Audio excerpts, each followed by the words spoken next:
Hey everyone, and welcome to This Explainer. Today, we're diving into some incredibly proactive strategies for transforming stakeholder skepticism into enthusiastic support for student-centered mathematics.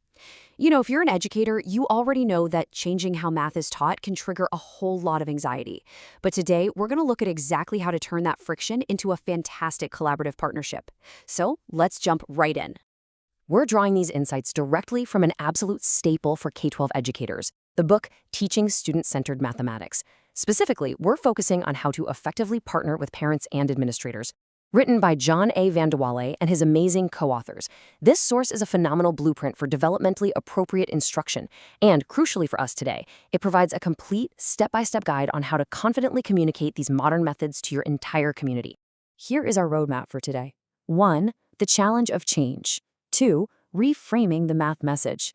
3. Engaging families in mathematics. 4. Rethinking math homework practices. And 5. Coaching parents for success. All right, starting with Section 1, the challenge of change and acknowledging stakeholder anxiety. To actually build a bridge, we first have to acknowledge a very real friction. Changes in math curricula breed anxiety, particularly for parents whose own math memories might be, incredibly negative. We have to anticipate their specific concerns. For example, under pedagogy, you might hear a frustrated parent ask, "Why isn't the teacher teaching?" Or "Why is my child struggling so much more than last year?" And under content, there's that classic fear. Is my child actually learning the basic skills? We can't just cross our fingers and hope these questions go away. We've got to be ready for them head on. That brings us to Section 2, reframing the math message, moving from defensive to proactive. Shifting the narrative requires us to carefully reframe our language so that we reassure parents rather than accidentally throwing gas on the fire and increasing their anxiety. For instance, if you tell parents you're just going to be a facilitator, they might literally think you aren't teaching. Actually, scratch that word entirely. Instead, explain that you are orchestrating an environment where students learn to articulate and defend their reasoning. See the difference? That focuses entirely on the active, rigorous learning happening under your expert guidance. Now, here is another incredibly common trap, the word still. If you say, "The program still addresses skills," a parent might interpret that as you actively taking the basics away. Instead, frame these new methods as an expansion of skills rather than a replacement. This shows parents that we're building on the basics, absolutely not abandoning them. We want our language to communicate pure excitement and pride in the program. Moving right along to Section 3, engaging families in mathematics, moving from talking to doing. Once we've dialed in our messaging, we need to bring parents directly into the learning process so they can experience 21st century math firsthand. Hosting family math nights or math orientation workshops allows parents to practice the exact persistence and problem-solving dispositions we want to see in their kids. When families actually get their hands dirty with a math task together, they realize that modern math isn't just rote memorization. It's like a giant puzzle where it's okay to ask questions, learn from mistakes, and discover multiple paths to the same answer. During these events, you can use contrasting tasks to show them the real value of a challenge. The big takeaway we want them to have is that faster isn't smarter.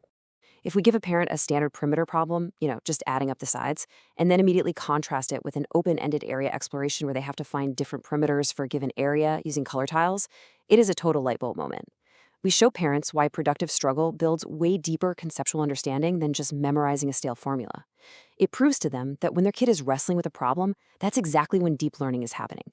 Okay, let's tackle what is often the most stressful part of a family's evening in Section 4, rethinking math homework practices and creating collaborative wins.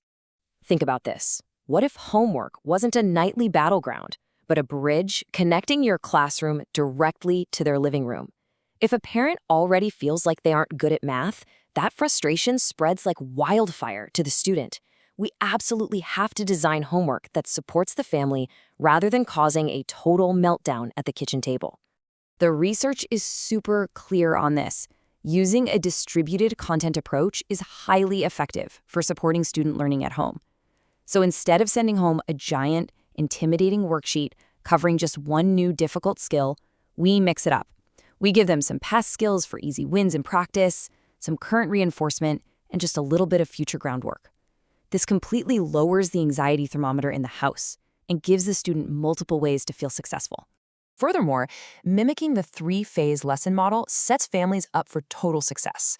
This just means making sure the before phase, the introduction and basic understanding of the task, is handled clearly in class. That way, when the student goes home, they are simply in the during phase, where they're just doing the work. Then they bring it back to school the next day for the after phase to share their strategies. Do you see what that does? It completely removes the burden from the parent who previously felt like they had to teach brand new math concepts from scratch. Which brings us to our final section, Section 5, Coaching Parents for Success, Equipping the Parent Coach. To truly make all this work, we educators must explicitly teach parents how to assist their kids without just giving away the answers. We want to promote an ask before tell philosophy. It's simple, but man, is it a game changer. We instruct parents to ask their child to explain their thinking before jumping in with a correction. When a kid is stuck, a parent's instinct is almost always to just grab the pencil and show them how to do it. But by asking before telling, the child might actually self-correct, which is a massive life skill, by the way. And if they don't, the parent at least knows exactly where the breakdown in logic is happening. To help them execute this, provide parents with specific, jargon-free questioning prompts that they can just keep in their students' notebook. It empowers them to act as effective math coaches. Things like, what do you need to figure out? What have you tried so far? Or even just, can you draw a picture? These are absolutely brilliant because the parent doesn't even need to understand the math to ask them. They are simply guiding the student's own problem-solving process. We can also encourage families to make a math promise to find everyday math moments. Using simple games like license plate math in the car or discussing today's date expressions. It proves that math lives out in the wild, far beyond the textbook. We want families to embrace M4, making math moments matter. Whether it's estimating arrival time on a road trip, looking at fractions while baking cookies, or just playing board games, this integrates math organically and joyfully into their daily lives. At the end of the day, remember this: collaborating with stakeholders isn't just about good public relations.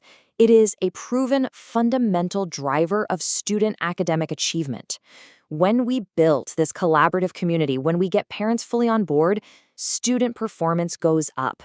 It really is that simple, and it really is that important. So, as you prepare for your very next parent interaction, I want to leave you with a question to chew on. How will you change your communication tomorrow? Which proactive strategy are you going to deploy first to build your bridge? Is it reframing your language, sending home those ask before tell prompts, or maybe planning your first math night? The opportunity to transform skepticism into enthusiastic support is entirely in your hands. Thanks so much for hanging out with me for this explainer, and go build those bridges.